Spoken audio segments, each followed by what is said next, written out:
Tonight we're in Telford in Shropshire, and welcome to Question Time.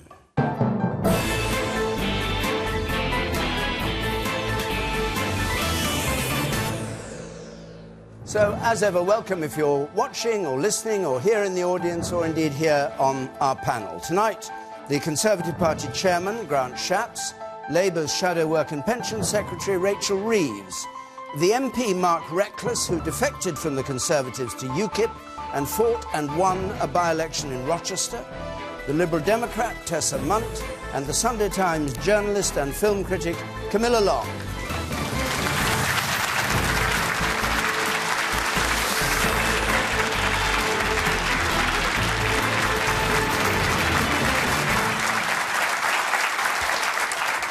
And as ever, if you want to comment on the things that are said here, which you may well want to do, hashtag BBCQT. You can follow us at BBC Question Time, text comments to 83981, and the red button will tell you what other people are saying. Our first question tonight comes from Sunit Hira, please. Whose fault is it that net migration has risen? All right, the figures came out today. Whose fault is it that net migration has risen?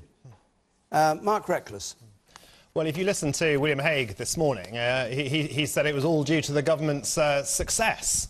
But actually, the government promised it was going to cut immigration, net immigration, to less than 100,000. Yet today we hear that it's 300,000, the size of a city of Hull. And we hear that the overall number of immigrants coming in is about 625,000. That's the city of Liverpool and the city of Aberdeen put together. I mean, how on earth can you plan public services when you have such enormous numbers, but also such unpredictable numbers?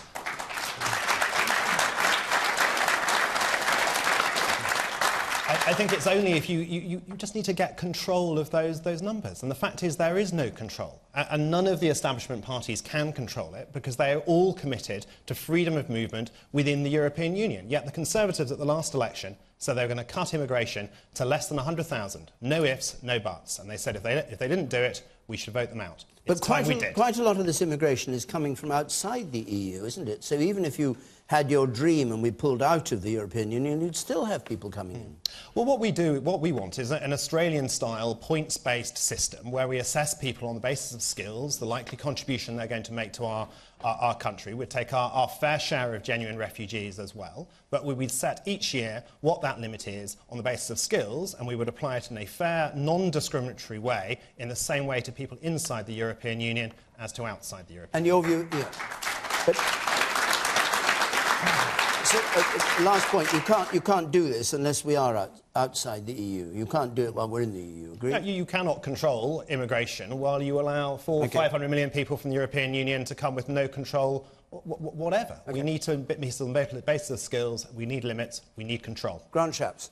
Well, I think the figures are disappointing, it's worth saying that straight out. But the truth of the matter is that we have had some success from outside of the EU where we've been able to control things a bit better. For example, we've closed down now 860 different fake colleges, closed off lots of visa routes into the country. But from within the EU, as Mark's just said, there aren't those controls available. And as William Hague was suggesting this morning, one of the things that's happened, which was pretty unpredictable, is that the rest of Europe is now bumping along the bottom, one or two countries in recession, others not growing very fast, whilst the UK has the fastest growth in Europe. We're producing more jobs than elsewhere. And one amazing statistic, which just kind of really encapsulates this, is Great Britain has produced more new net jobs than the whole of the rest of Europe put together. So it's not surprising if people have full and free movement that they will tend to move to the country that has that. The question is, what can you do about it? David Cameron has been out before the new year, made a speech, and made clear that if we are re-elected, part of our renegotiation with Europe that we'll then put to an in-out referendum will include, for example, making sure people can't earn in-work benefits for the first 4 years. They won't be able to take child benefit and send that to children in another country. They won't have access to housing for the first 4 years and so on and so forth. Those in-work benefits, by the way, are worth about £8,000 a year. I can't get to the heart of what you're saying. Do you think that 298,000 is too much?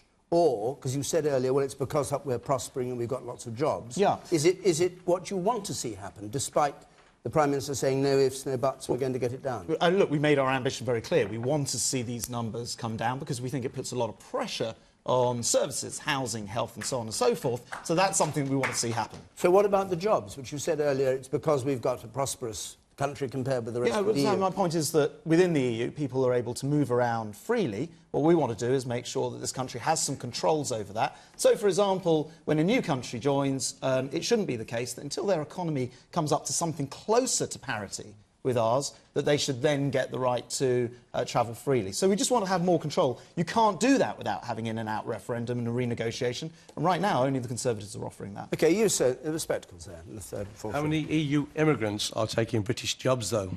Well, not as many. Well, so first of all, we can say with confidence that the number of new jobs that have been formed in this country, we've got the sort of highest level of employment that we've ever had, nearly 31 million people in work. Most of those jobs are going to UK citizens. It's something like 8 out of 10, to answer your question directly. And so it's not an issue, which it is for him, clearly. It is an issue for me. For you, it is. Because Tell us about it. Well, you're telling me that they are going to British people. Where is the actual proof that they are going to British people? Because when you see how many EU immigrants are coming into the country, and you're listening to the ordinary person that's on the street, the ordinary person is complaining about the immigrants that are coming in, pinching the British people's jobs. But it's not just a question of employment, it's also a question of wages. And the fact is that while we allow unlimited numbers of people, often from countries with much lower incomes than here, to come out will into our country, and all the Conservatives are saying is some changes around the edges on benefits. As long as we allow that, then people aren't going to get the wage increase. They aren't going to be able to move up the career ladder. And it's time we gave our young people more of these opportunities. OK, Rachel Reeves, I'll come back to you. And one way to do that is to make sure that the legislation we've got on the national minimum wage, for example, is properly enforced. And we know that there are tens of thousands of people in this country who aren't being paid the national minimum wage, but yet there's only been 4 prosecutions in the last few years for non-payment of the minimum wage. So, you know, we do need to make sure that especially young people in this country, and youth unemployment is on the rise again, are getting access to good quality jobs, and then jobs that aren't just 0-hour jobs. And of course, we've seen a big increase in that as well. But part of that is about enforcing legislation. What so about that the people numbers? aren't bringing. Let me just finish this point. So that we're not bringing employers aren't bringing migrant workers into this country to undercut British workers, and too That's much of that happening is in your happening. view, is it? It's absolutely. And how would you stop that happening? Well, just by enforcing minimum wage or living wage? One thing is that jobs shouldn't be advertised overseas without first being advertised in this country, and that's happening at the moment. By enforcing employment rights that we've got, like the national minimum wage, and it's so often migrant workers who are being charged, for example, for accommodation or transport or uniform costs, and if essentially they're not being paid the minimum wage. If we enforced that, I think that would mean fewer workers coming over here and undercutting workers who are already here. That would take a big pressure off, and also it would reduce the numbers of people who are paid less than the living wage. That's gone up to 4.9 million under this government. We've got to do something about that. Let me go back to our audience. The woman there in the middle, in the back row, yes, you're in the back row in the centre. I'm less concerned about immigrants actually coming in than British jobs actually being outsourced offshore. So, for example, especially government jobs, especially IT jobs, given the need to promote a high-tech economy. And I don't know if all parties could guarantee that that won't happen after the election. All right, that's a slightly different one. But Camilla Long, what's your view of the main issue? Well, actually, that does touch on something that I'm also concerned about, which is the migrants who are coming in are generally quite low literacy, low numeracy, and what we're actually experiencing is highly skilled workers leaving this country. And I want to know why, because this is just as bad as all our jobs being taken over here, that all our, most skilled workers are leaving, going to Australia is one of the very highest. They're going as far away as possible. And I would really want to know what you would do to stop that, and what you think is causing that. OK. And the person there with the hand, I can't see who it's attached to. Oh, it's you with the spectacles, yes. Hello. In a local hospital in Wolverhampton, one ward is completely run by Italians because they can't get the staff. They can't get anaesthetists, they can't get consultants, they're all Italian. Well, there's another reason for why that would be run by Italians, and that's because the Italian economy is bumping along the bottom. I think they're actually in recession still right at this moment, whilst this economy is growing the fastest of any in Europe, in fact, any of the developed world. So we do tend to have a situation where people will, in a Europe where there's free travel, migrate to the country, which will give them jobs. It's one of the reasons why, if we want to have some modicum of control over this, we have to have a renegotiation, and then you have to be able to put that to an in-out referendum. But That's one of the things. Another reason why Wolverhampton and other hospitals have got more staff from overseas is that the numbers of people training to be nurses in this country has fallen because the government have cut the places, which is crazy. All right, leave it a moment. Wait.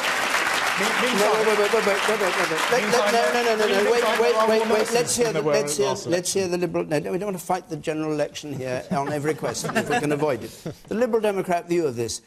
Whose fault is it that net migration has risen, suggesting that it's a bad thing that net migration has risen? Well, I think on the BBC website. Well, on the BBC website earlier today, I think it was blaming us, and I'm not quite sure how that worked out. But what I would say, I think it was a very silly promise to make... Well, it's remarkable, isn't it? Is the figure too high in your view? That's a ludicrous question, isn't it? Because actually what you've got to do is look at... It was a silly promise to have made, and that's why it didn't go into the coalition agreement, because we knew it wasn't actually... It couldn't possibly be kept. And if you look at the way the figures are measured, of course, the moment you have more people leave the country, then it changes the whole statistics anyway. So on a mathematical basis, it's mad. The point that the lady made back there about the NHS would grind to a halt if it wasn't for the fact that we had people coming in. And that's just a fact, and it's been like that forever. You know, we've got 44,000 doctors, and when you actually look at the figures of the numbers of people who are coming in, most of the new startups, many of the new businesses that have been started up, we've got a lot to say thank you for people who come to this country. They start up new businesses and they employ people. Because so this is rather a different argument from the argument that the people coming in are of low literacy compared with people who are leaving the country. You don't believe that? Large numbers of people coming in from France, for example. They say, don't they, that London is the 5th largest French city in the world, or whatever, but that's because a lot of them bring an enormous amount of wealth, and they invest in this country by actually creating jobs and creating businesses. I don't think that's a bad thing. I think we should have immigration. We've always had immigration. We are a complete, you know, a mix of all sorts of different races. We're Danish, we were Celts. Sorry, so the numbers game doesn't interest you? No, I don't think so, because I think we should. Yeah, the important thing is that we actually make sure that people have the ability to learn the language that they need to use in this country, that they don't isolate themselves in their communities, and that our young people all have the right skills and the right training so they can go on and get jobs. OK, let's hear from you, sir, in the pink shirt, or pinkish shirt, in the fourth row. Yes, you. I don't like the fact that Britain has become a flag of convenience, in that once there's good times, then people will come over here. What about when the bad times? We want to build a society here, that people, British society, that they take British values. If they're only going to come in for the money and then going back when their country's better, then I don't think that's the right thing, because I think young people in this country deserve a future. But the issue is also one of control. And the problem with what Tessa says is, yes, we need skilled immigrants to come and do medical jobs in our NHS. I support the idea of having people who are immigrants come here and create really big businesses and benefit our country. But we can't do that at the moment. Mark, because we how are you going to tell who's going to create a really big business? By actually assessing people in terms of their skills, and us deciding who comes to our country. You can't quantify businesses. You can't quantify how somebody's going to be good at business. We have unlimited numbers of people coming in, often without skills, from countries with much lower wages or really terrible economies, be that Italy, be that Romania or Bulgaria, and we have no control over those numbers. Why don't we say how many people we want to come in and actually take the people with the skills, have an Australian-style points-based system where we decide who comes to our country? All right, let's go to some more members of the audience. You up there, and then I'll come to you. In the second row from the back, the woman there, yes. I think I'd like to go back to what you were saying. Perhaps it sounded as if from what you were saying you'd only want wealthy people here, so might you not just want to look at people's bank accounts perhaps and see whoever has so many amount of money to invest in the British economy then they're allowed to come over, but anybody else And that's the not. policy we have at the moment, like most countries, but we allow them just to put that money into UK government debt and then take it out again. I think when we do that, we should insist that money is actually invested in productive companies to give jobs and opportunities for our people here. All right, the man in the yellow pullover, then I'll go to you, sir, over there. Yes, you. Is immigration really the big deal we're making out to be? With the world economy unpredictable as it is, shouldn't we be focusing on building a strong economy and keeping on track with the long-term economic plan? OK, well, none on my left will agree with you on that, maybe. You should go to the House of Commons and ask that one. The man said, you with the scarf on. Well, don't they get the company that do the jobless figures to do the immigration figures?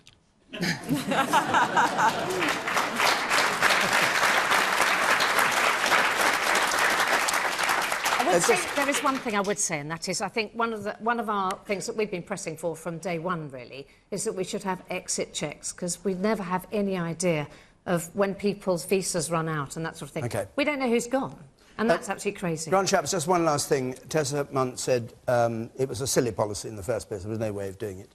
Well, silly policy you shouldn't have adopted. No, I think, look, controlling first of immigration. all, I think immigrants have brought many benefits to this country, but the truth of the matter is that we can't just have That's the second time you said the truth of the matter is. OK, well, please your count. This is a political cliché we try and avoid. Please your counting them up.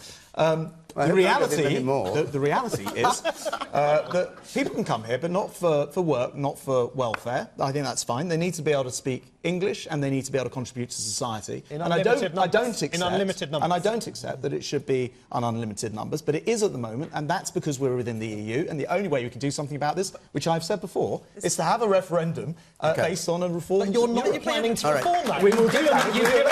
You've said in advance that you accept the principle of freedom of movement. You're only asking for what you've agreed with Angela Merkel in advance that she's going to give you. No, some changes around the edges on benefits, nothing more. All right, I'll take 1 point from you, so then we go on. Both Tessa and Grant say that they couldn't have possibly reduced immigration, but if they had done what they said they would do and give the people a referendum on the European Union in this Parliament, then they would have been able to. That wasn't actually in our manifesto at the last election. It will be in this one, and you can vote for it. OK. We'll go on to another question, I'm afraid. We're going to be in Glasgow next week, by the way, just before we do, and Leeds the week after. The details of how to come, either to Glasgow or Leeds, are on the screen there, and please, please do apply. Cheryl Goodall, please, or Goddall, sorry. Cheryl Goddall.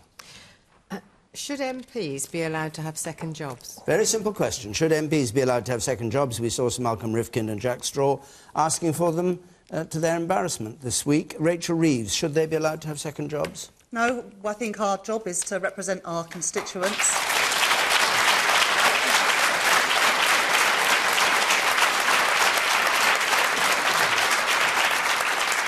It's a full-time job, that's what we were elected to do. No one makes us be members of Parliament, we choose to be members of Parliament, and we should concentrate on representing people and doing that job. And we had a vote yesterday in Parliament on whether MPs should have paid directorships and consultancies, and I voted no, because I just think it's plain wrong. Because if you're doing that, you can't be...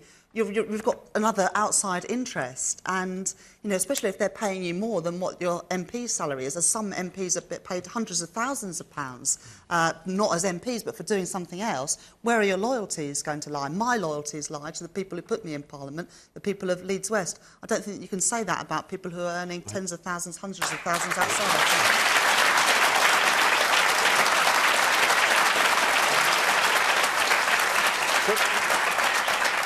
You make it sound as though you voted to have no outside earnings, but in fact it was only a narrow range of outside earnings that you voted against, wasn't it? Because writing, journalism, you're allowed to...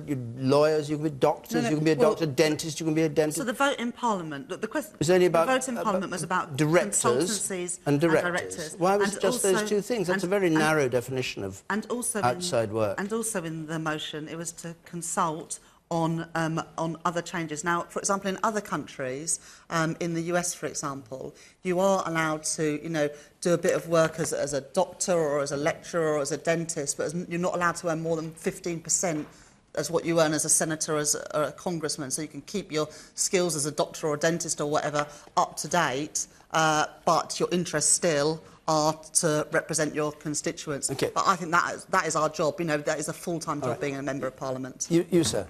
I think Rachel's right, and the default position should be that MPs shouldn't have second jobs, but it does rather depend on what the job is. I think it's perfectly reasonable for MPs to have a second job that's complementary to their job as an MP.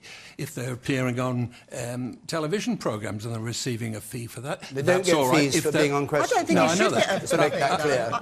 I'm not sure they're receiving a fee for media don't. work. If they're receiving a fee for media work, that's one thing. But if they're being consultants and doing deals under the radar, like Jack Straw did with the European Union, he admitted to it on film on the thing on Monday, that's a completely different kettle of fish. And I don't think we should be surprised that Jack Straw and Malcolm Rifkin behaved as they do. We see this time and time again from Conservative and Labour politicians. They seem to think that they have a superior attitude to the people they're supposed to represent. And that's why... All right. Tessa, this is why... This is why it doesn't matter if you vote Conservative or Tory, the same kind of greedy, self-serving people end up at the top of government. All right, and I'll ask you for the distinction between Conservative and Tory, but not right now. Sorry, Conservative and Labour, okay. sorry. Tessa Munt, hold on a second. I actually think that the real problem here is I think the public would be absolutely stunned. I did some research this week and I found out that MPs have declared earnings of £7.4 million for outside work and second jobs in the last year. Right, 281 of the 650 of us have actually got other jobs. And there's 26,600 hours worth of work that's gone on. This is disgraceful. This is absolutely unacceptable. Now, there is no other place in this country where you can rock up, you get the job because your electorate actually chooses you, and you rock up and you say, you know, sorry, I'm only going to do it 3 days a week. That's just pants. That's completely rubbish. All right. You know, but the real damage is done when you've got, there's one member of Parliament, and I'll be polite, but, you know, a voting record of 11%. If we have safe seats where people can guarantee that even on an attendance record of 11%, that person, they are retiring this time, but they're actually going to end up, there'll be another Labour MP in that particular seat. That is just appalling, and it actually shows it's rotten right through. I accept that there are reasons sometimes where people, for example, if you're a driver, an HGV driver, and you need to keep your hours up, or if you are a doctor and you need actually to make sure that you carry on with your continuing professional development in order to stay qualified. That's all. I don't think to do another job just in order to keep yourself qualified, because politics is brutal. OK. And in May, any one of us could lose our jobs, and you might need to go back to the one you did before. Grant Shapps, you voted against this. The Tories or Conservatives or both voted against it. What's the answer? I think it was both. Look, first of all, it's superficially very reassuring to say, of course, MPs shouldn't have a second job. But then actually, when you start to think about it, you realise that actually, if you become a minister, you already have a second job. No, you're not representing anyone else. You're not representing anybody else. Hold on a second. Hold on a second. I can tell you as a fact that as a minister, you will be overwhelmed with work. You'll be doing huge amounts of additional work. And by the way, you're paid a second salary for doing that job. So it's not that straightforward. Then you think about people who serve, for example, some of my colleagues serve in the Territorial Army. They're paid for it, should they be? I've got 2 colleagues who are GPs. I've got another colleague, David Burrows, who acts as a solicitor in his local police station on a Friday evening. But you're making very special cases. What about somebody like you who has a business that you set up before you came into Parliament and presumably still keep a close eye on that business or a shareholder in it, or do you just let it go and take no notice? Yeah, so in my case, I resigned as a director when I became an MP, and I no longer run my printing business because I wanted to focus on politics. Yes. The electorate... That's exactly what you should be doing. That's exactly what you should be doing. The electorate has the opportunity every 5 years to see what their MP has been doing and decide whether they've done the job for them. I've just had a look tonight before coming out. In the last 5 years, I've received and answered something like 500,000 emails, but I haven't done it entirely on my own. I've got a staff of people who help me in my MP's office. I hope I've served my constituents. I've been dealing with their casework. They will make that decision, actually, precisely in 70 days' time, whether I've done that work or not. I think the key is to make the system entirely transparent. I understand what you're saying, Rachel, but I noted that you've written a book for which you are probably getting royalties during this Parliament. Under what you voted for yesterday, you better hope it's not too successful, because if you earn more than 15% of your salary, you'll have to give some of it back. I wrote a book called Why Vote Labour. Well, I guess that wasn't too popular in which case. And here's another thing. Ed Miliband, who's never had another job in his life, he's only ever worked in politics. Is that really like what David we want? Cameron? Well, hold on, David Cameron worked in the private sector. No, that's not true. David Cameron worked in the private sector. All I'm saying is, actually, do we really want a House of Commons stuffed with 650 people who are professional politicians who don't know nothing about the outside world? I don't think that's what we want in this country. 31 years at work before I went there. Yeah, but the fact is, I want to do this, and I've always wanted to do this. I'm intrigued you wrote a book called Why Vote Labour. Did you come to a conclusion? I voted Labour. The man waving his hand up there, and then I'll come to you. Yes, you, sir. How much hypocrisy is there going on here? How many of you would turn down £5,000 just for showing your face for an afternoon like Jack Straw did? Right, OK. How many of you being paid... You're not being paid to appear here tonight. No. How many are on expenses, got a hotel booked at somebody else's expense, food, travel booked? The problem with this is that it further... You're not doing very well. I think what nice full English breakfast tomorrow morning. The problem with this is it exacerbates the gap between you and me, to be blunt with you. However holier than thou you're going to appear. It takes me 5 months to earn £5,000. I don't have the capacity to go and earn extras in the way that you do. Whether you turn it down in principle or not, Rachel, you might be able to show your face and earn £5,000. I'm looking for somebody to vote for. Okay. At the moment, I'm struggling with that because I want one of you to sit there and be honest and say, look, I lead a privileged life. I do. I earn about £70,000 a year. I've got the opportunity to earn extras. I have plenty of expenses. I don't understand how somebody like you lives on a 0 hours contract, having to earn £1,000 a month doing 40 hours work. I'd like you to sit there and tell me what that's like, and then I will tell you if I can help you. Be honest, have some integrity. All right. Yeah. I think you made the point.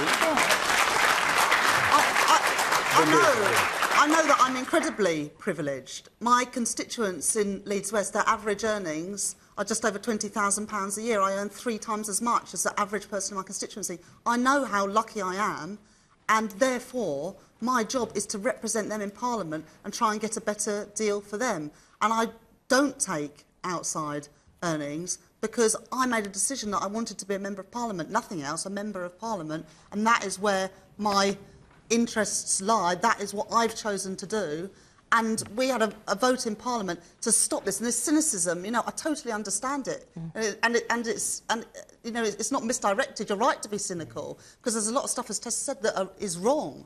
But we could have voted to stop MPs from having directorships and consultancies this week. That would have been the right thing to do because it would mean that more MPs are spending more time doing what they were elected to do. Camilla Long. Well, I think the panel has beautifully demonstrated how easy it is to have a single job as an MP, because none of them have obviously taken on anything else, and a couple of them have got, you know, extra things which are involved with their job. So I really personally think that it should be one job for each MP, because I want them to be doing my, you know, I've elected them to be there to represent me in Parliament and be there in the constituency office, and that's what I feel they're paid for as well. However, I do think that there is a question of whether we pay them enough, and Rachel Reeves has just said that £67,000 is a lot of money for anybody living anywhere in the country. I agree with that, but if you look at it, heads of councils, head teachers, GPs, they're all paid a whole lot more than MPs. And I think if we value our MPs, we should give them a bit more money so that when somebody comes to their door, they don't have to think twice. I mean, I was watching something on television about two nights ago. The clerk of the House in Parliament is paid nearly 3 times as much as MPs. I think that's disgusting. That disgusts me almost as much as Malcolm Rifkin taking nearly £300,000 off, you know, for doing extra things. So I really feel that there's a sort of imbalance in how we value our MPs, and I think if we've elected them, we should be showing them the value that we place in them by giving them a bit more money so they won't be tempted to do other things. No, all right, the woman up there at the top left. I'll tell you what is imbalanced. I voted Conservative and I'm absolutely disgusted with myself. I have put you guys in your job and I, as a nurse, am having to fight for a 1% pay rise. I am facing my unsociable hours pay being scrapped, and I have lost all of my increments that we signed a contract for. As far as I'm concerned, you are in breach of a contract. And how on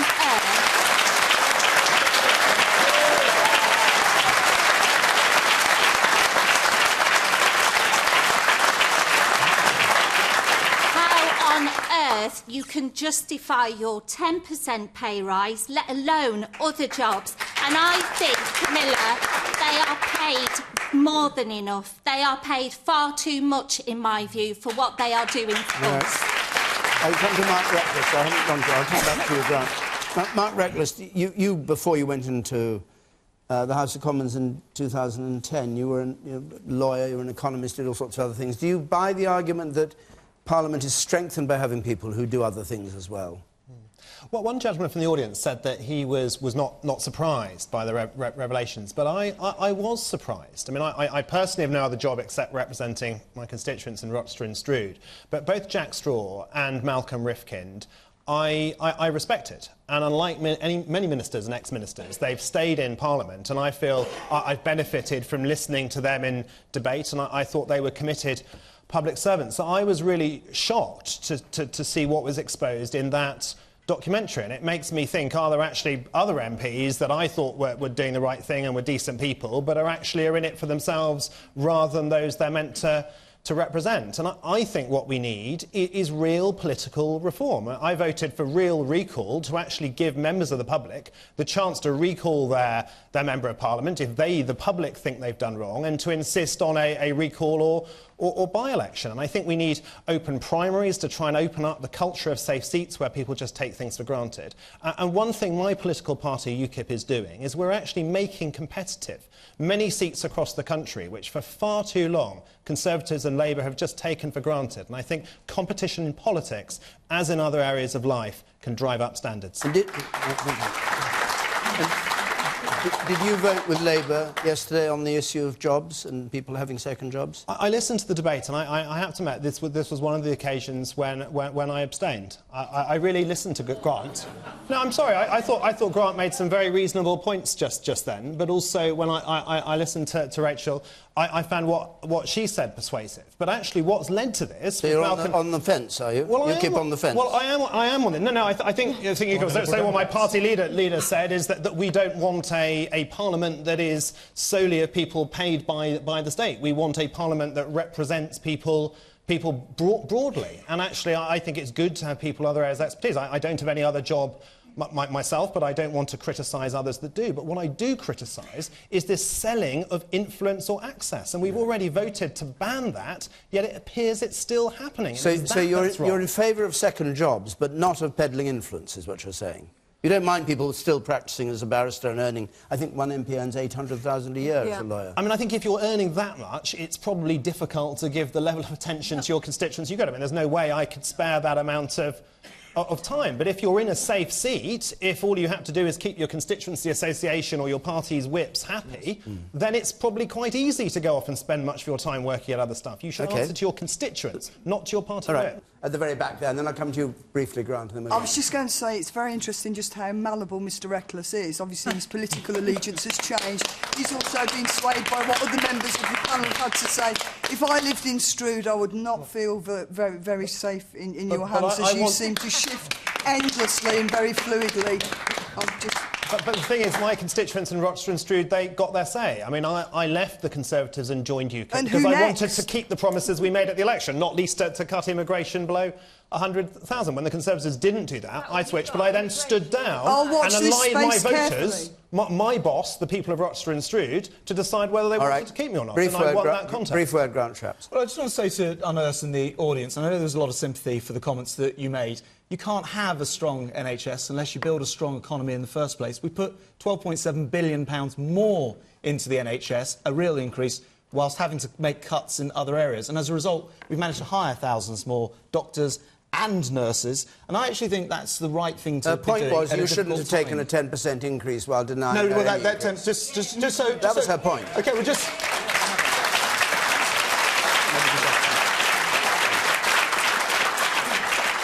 Which, although it's nothing to do with MPs anymore, there has been no 10% increase. This is a complete and utter myth. No 1% increases in the same line as you and the other MPs will verify. Do you think... It's decided by an outside body. We have no involvement in setting it at all, and we've rejected what they've said, and it has not come in. This is a complete fallacy. Do you think MPs are paid enough? Yes, I do, actually. Okay. I do. Because I think being an MP is part of... Look, I know you could become a doctor, I know you become a headmaster, head teacher, and you'd be paid more for these different jobs. But actually, I think being an MP is partly about public service, and you should go into it if you believe in serving your constituents. We'll go on. Alison Tasker, please. Alison Tasker, or Tasker. Young people going to Syria, are they victims or are they terrorists? Young people going to Syria, and obviously partly thinking of the 3 girls who have gone to Syria. 2 15-year-olds and a 16-year-old. 2 15. Are they victims or are they terrorists? Camilla? I'm afraid to say I think they're probably terrorists.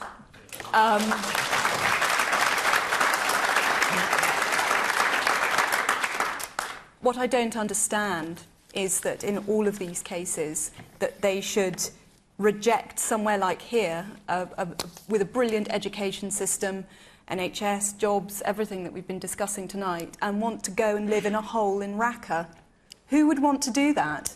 And I really feel that the only reason that they want to do this is that they've seen things on YouTube that they want to go and be part of. You know, we may have seen things on YouTube, but I think that if you're going to go to that part of the world, there is only one thing that you're going to do, and that's involve yourself in terrorism. I can't really see what else you would be doing out there. I think the real pity is that such glamour is associated with it, that these poor girls, they just sort of obviously think that it's going to be really fun, it's going to be some kind of adventure, but it's really not running away to join the circus. It's much more serious than that. OK. Tessa Munt. Yes, I suppose one of the things I would say is I think that, to be honest, I believe that YouTube has taken down all of its... the stuff that's related to extremism in the same way as actually Google's taken down the child abuse stuff. So there is that. But I think there are some things that concern... They can't have taken all of the stuff No, but when to they extremism. when they identify stuff and people inform them about it, they take it down, which is good. Right. That is good. Victim or terrorist, I suspect possibly there's a mixture of the two here. Clearly there's an indication that they have been radicalised, but these young women's families are clear about the fact that they knew absolutely nothing about this, which I find remarkable, but I think we have to believe the families on what they're saying. One of those young women have gone on a stolen passport, so it would be difficult to stop these young people from leaving. But I suppose the thing we will not know is what it is that has happened to them that has caused them to take this particular route. And to do that, I find it absolutely extraordinary.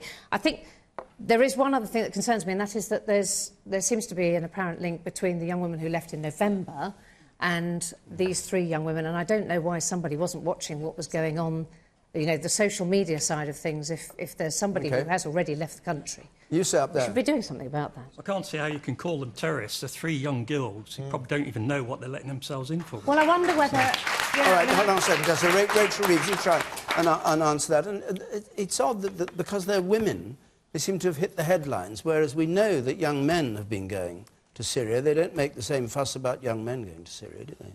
Well, we do make a fuss about young men Jihadi going, John. Jihadi John, yes. I mean, but you look at the numbers. You look at the numbers that are. I think maybe it's a bit more shocking. young women. Why is it more shocking? Well, I think a lot of people find it more shocking, and especially the age of these girls. You know, they're not adults; they're not even 16. To answer Alison's question directly, you know, when they got on that aeroplane, I don't know whether they were terrorists or not, but the likelihood is that by now or very soon they're going to be terrorists, and they're going to be, you know, if not committing directly atrocities, then at least aiding and abetting these sorts of atrocities. And keep them safe? And how do we stop other people from going? I think as you point out, there's 2 of them 15, so there is child legislation about safeguarding children, and they're children. Yeah. So, in terms of getting them back, I think no one honestly knows how we can get them back. However, we've got to do an awful lot more to stop any more. I mean, these weren't the first 3 girls who went out there. A girl from their school has also gone. A girl from Glasgow who was communicating by social media with one of the girls from Bethnal Green, and we should have done more. There's a prevent strategy that's supposed to work with schools and mosques and families to target at-risk young people, and we don't know whether that has happened here. But please, let's not make this mistake again. We've got to up this prevent strategy to stop more girls and boys disappearing from their families, being brainwashed and becoming terrorists. You sit in the back row there. There are also people travelling to Syria to fight against ISIS as well, and because there's no regulation here, there's concerns for their safety too. So it's not just all people fighting because they are terrorists, they're also trying to fight against the terrorists. Mark Redcliffe? I mean, in answer to the question, when you have 2 15-year-old girls, they are victims. I think we've learnt in other contexts to recognise child sexual abuse for what it is. And if 2 15-year-old girls are going as jihadi brides, so-called, and have been recruited over the internet, it is right that we call that grooming rather than the language we've had before. And what I ask about this is, why do these girls do this? It's profoundly saddening.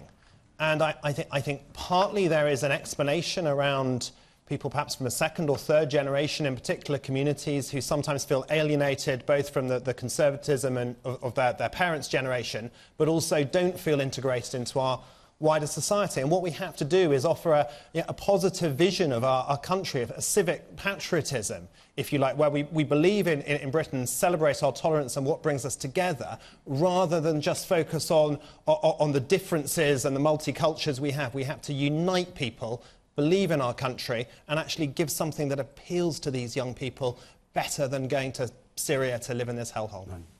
The one there in red. Thank you. I think those 2 girls are victims, just like you would not say to a child abuse, sexually abused 14-year-old as somebody who wanted it and therefore got it. You cannot justify by saying that those 2 kids are terrorists. Obviously, they may have an idea of what they are doing, they may have no idea of what they are getting themselves into. Over and over again, we are asking this question: why are they getting themselves into this? It's time, I think, we tackle this from the root cause. Foreign policies and a lot of policies which are affecting these countries are encouraging people to actually disseminate this information to some of these young minds and some of these vulnerable people, and they are picking up on it. We need to tackle this issue right from the root. It's okay saying we have to educate them, we have to engage them in a community, but what is happening outside is also having an influence on them. And when we tackle that, I'm sure that we will have a safer Britain. I think you've... Grant Shapps. Can I just start by picking up on the lady's final point there? I simply don't accept that this is about British foreign policy. This country has gone out and fought in recent decades to protect Muslims in the former Yugoslavia. There's no reason to say that anything about foreign policy. I'm afraid it's just an excuse and nothing more. I think these 3 girls started off almost certainly as victims. They could well soon become terrorists, and I think it is shocking that they are women, not least because this form of extreme Islamic belief treats women with such incredible disrespect. And that is the reason why And that is the reason why it's so much more shocking to see that women want to go out and join this kind of activity. Would you tell me that Libya is now safer than it was 5 years ago? Are you telling me it would have been better not to have intervened in Libya and let potentially hundreds of thousands of people be slaughtered at that time? But you need to work with the people. Now, you went in there and you said that you were going to help the Libyans build their country. Yeah? Day in and day out now, Libya is distracted. Libya is destroyed. Yeah, but bombs everywhere, shooting everywhere. It's not safe. Whatever your views are now, on we that, left them. We left the British Libyans. people. We left the Libyans to their demise. And hang now on. ISIS have taken over. All now. right, so we need to change our hold strategy. on. We've heard a lot from you. Just listen to Rachel Reeves for just a moment, if you would. Whatever your view about British foreign policy abroad, beheading innocent British people is wrong, and there's no justification for it.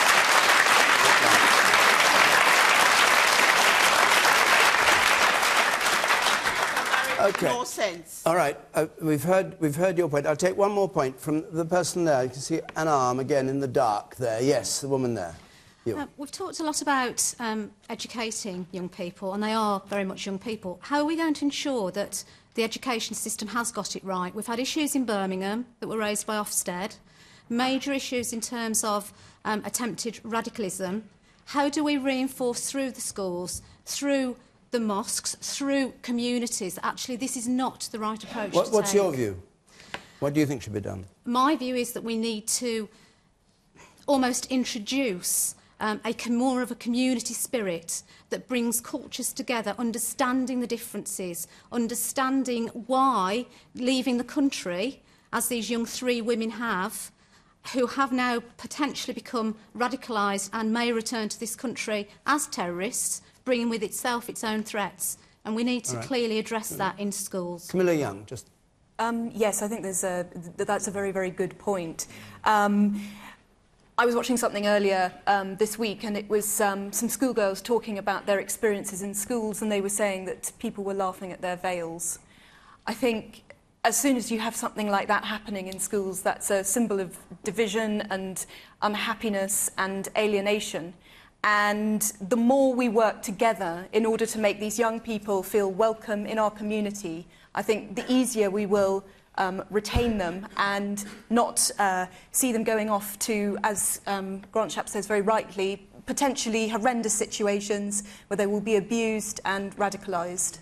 All right. So, let's go to another question now. Suzanne Smith, please. Suzanne Smith, I think we have time for this.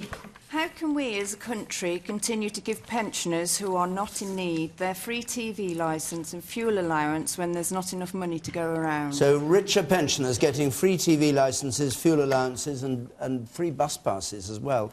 How can we afford it when there's not enough money to go around? Grant Shapps, the Tories have said they're going to guarantee it. Well, look, I think... explain. Well, first of all, I think it's absolutely right. The older generation have given a huge amount to this country. They will have worked all their lives. They actually will have ended up in retirement at a time where interest rates have been at record lows for, 6 years now. Their earnings, their savings probably aren't producing what they wanted to. This government came in, the Conservative-led government, with a very deliberate programme to never repeat that 75p on pensions that Gordon Brown once gave, and instead to have what we call the triple locks to make sure that pensioners get a decent rise. And, you're right, protected these various different benefits, including bus passes and TV licences and the rest of it. Now, you ask the question, why give that to everyone? The simple answer is, if you start to means test these things, you end up having to set up some very complicated system and expensive system in order to moderate all of that and check it all. Our view is, actually, it's better to simply make the payment. There are pensioners who decide to do things with that money, including giving it to charity and to others, and presumably to their grandchildren and others. But it's a simpler system, and you know what? I'm very proud this has been a government that's protected the older people in society. We've increased pensions by £800 over this last Parliament, this and we'll is protect nothing, them in the next as well. Is this nothing to do with the fact, it's known that older people vote more than younger people, and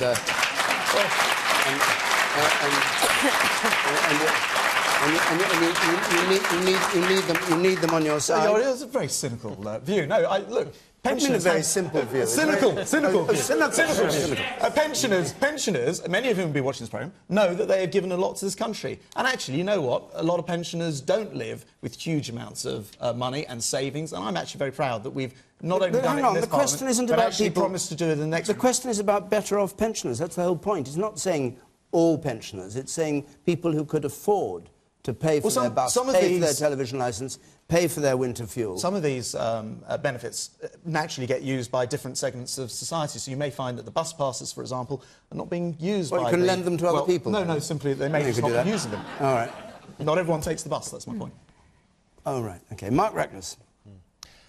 I mean, I think that pensioners, what makes them special is they've obviously come to the end of their working lives. And one thing that's been really extraordinary in recent years is the extent of people who are working so far into their 60s, often 70s, sometimes 80s. And unlike younger people, many have the opportunity to adjust their spending and earning power. And that's why I think it's right that they continue to get the benefits they do. I also voted against the cuts in child benefit and the means testing of that for certain people. And I just think there's other places we should find saving. I mean, you would expect me to say this, but we're spending something between 10 and 20 billion pounds a year on the European Union. We are spending over 10 billion pounds every year on overseas aid. We've got renewable energy, green subsidies going on to electricity bills and tax, going up to 10 billion by the end of next Parliament. We've got billions more we're spending on Scotland every year. We don't have in England. Plenty of money to go round. There are other areas, aside from pensioner benefits, where UKIP would look for savings. All right. The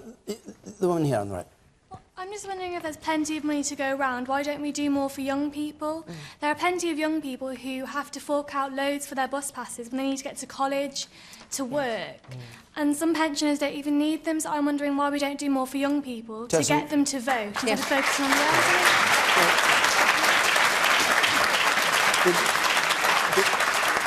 I missed the very... Did you say to get them to vote? Yeah. Oh, right. So just focus I on thought you did. So buy their vote as well. Tessa Munt. Yes. Well, I mean, I have to say my party, the Liberal Democrats, are absolutely sure that if you are on a higher rate of tax, then you shouldn't be the beneficiary of all of these things. And it's pretty simple, because if you earn enough to be on a higher rate of tax, then you don't really need to have those extra benefits. And they can be tailored. And as was pointed out earlier, we've done this with child benefit, so we can certainly do it with all of these other benefits. But I agree entirely with the young lady. I didn't catch her name, but I do agree exactly. I think that we actually should help young people up to the age of 19. They should certainly have a bus pass so that we can carry on. Now that school is compulsory up to the age of 18, what on earth are we doing? You know, we should definitely have young people assisted, because it's expensive. And in an area like mine, where there is very little public transport, and you end up having to pay £600 or whatever it is for a bus pass, and if you've got 2 or 3 children in that age group and they have to go to a college because there are no sixth forms attached to some of my rural schools, then it's catastrophically expensive, and it's a disincentive to young people going on into further and then higher education. All right, you, sir. Elderly and the elderly have paid their part, their dues in society, so they must be taken care of at all costs. And I think the young people that Lady down there mentioned, they also have needs as well. So perhaps if you can't means test, then like Tessa Munt said, maybe there is a system of, you know, if you're paying a higher rate of tax, you don't need those benefits. Or maybe if you are, you know, able to afford these things without any help, be able to volunteer yourself not to receive those benefits. Because I believe in the British public, and I don't think the elderly would take advantage. And I would come forward themselves and say, I perhaps don't need this. Was it Alan Sugar got winter fuel allowance? So I believe in the British public, and I think it could be left to them to elect whether they need the benefit or not. Okay. Because you have to apply yourself for child benefit, don't you? And you, sir, behind. Means testing benefits, does that not just mean that if you work hard for all your life and you save, you don't get the money? We save, we work very hard for what we get.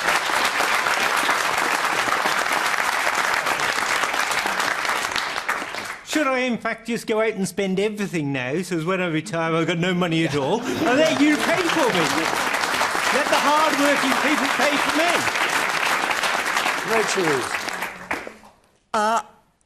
I mean, older people have worked hard. Older people have worked hard, and as Mark says, they can't adjust their incomes in the same way, which is why, you know, we support triple lock for pensions and why we introduced the bus passes, the winter fuel allowance and the free TV licences. But difficult decisions are going to have to be made in the next Parliament. And we've said that if you've got a pension worth more than £42,000 a year, so you're in the top 5% of pensioners, a lot of money, then you won't get winter fuel allowance under a Labour government. And, you know, the Tories have restricted child benefit for the highest earners. We're saying that the winter fuel allowance for the richest 5% of pensioners would be one way that we would make a saving in the next Parliament. And what about the TV licence, the free TV licence? No, the bureaucracy involved of means testing the TV licence and the bus passes just doesn't make it worthwhile, whereas we can save over £100 million a year by restricting the winter fuel allowance. Why is it so easy? Sorry to be... Because it's a cash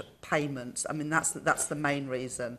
And there's not a cash payment that goes with the bus pass or the TV licence. So it would be simple on the winter fuel allowance. But a bus pass is a card you get, isn't it? You could just not give the card to people. Do you have one? Do you have one?